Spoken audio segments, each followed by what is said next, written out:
کبھی کبھی یوں ہوتا ہے نا، اکثر دل کو لاکھ سمجھانے کے بعد، بے شمار جبت کرنے کے بعد بھی یہ دل تھکنے لگتا ہے۔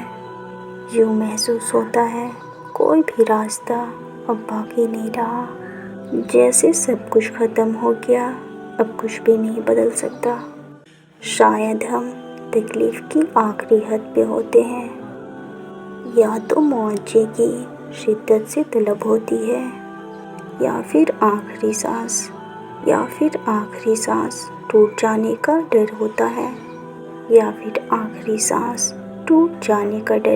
ہے، تب یہ دل اللہ کی مصلحتوں کو بھی جاننا چاہتا ہے اور انہیں تسلیم کرنے سے بھی گھبراتا ہے، لیکن اس گھبراہٹ میں کھو کر ہم یہ بھول جاتے ہیں اللہ کی ذات جو ہمیں یہاں تک لے آئی ہے وہ آگے بھی ہمیں سنبھال لیتا ہے، اور جہاں صبر ساتھ چھوڑ دیتا ہے وہاں اللہ کون سے نواز دیتا ہے۔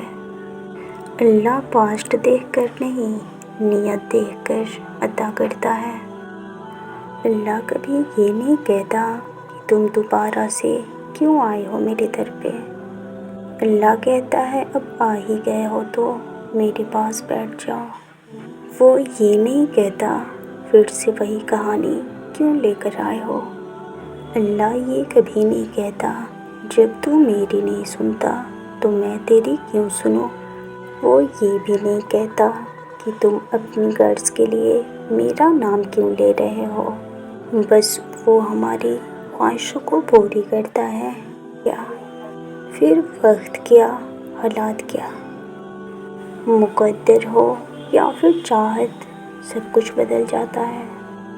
ہم ناشکر انسان اللہ کی طرف تب آتے ہیں جب ہم دنیا میں ہر ہنر آزما لیتے ہیں، پھر بھی ہمیں سکون اور اطمینان نہیں ہوتا۔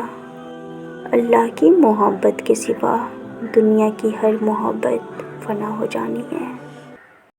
کچھ غم ہم بھولتے نہیں ہیں، لیکن وقت اور حالات ان غموں کے بدلے ہمیں اتنی خوشیاں دے دیتا ہے۔ انسان کو پاسٹ یاد تو آتا ہے، لیکن وہ تکلیف، وہ کرب نہیں ہوتی، وہ تکلیف، وہ درد نہیں ہوتا۔ یہی کائنات کی حقیقت ہے۔ وہ ہمارے ٹوٹے ہوئے دل کو اس قدر سمیٹ لیتا ہے۔ جب روح کی ویرانی ختم ہونے لگتی ہے، ہمارے ذہن میں وہ یادیں تو رہتی ہیں، لیکن وہ جو دل کا درد ہے اس پہ اللہ مرہم رکھ دیتا ہے۔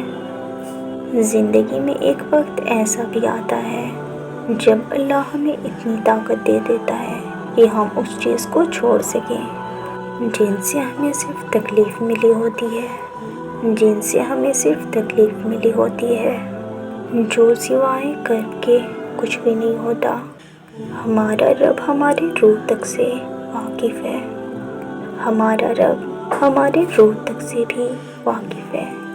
وہ چاہے تو ہر ٹوٹا ہوا دل پھر سے جوڑ دے، سسکتی ہوئی سانسوں میں خوشیاں بھر دے۔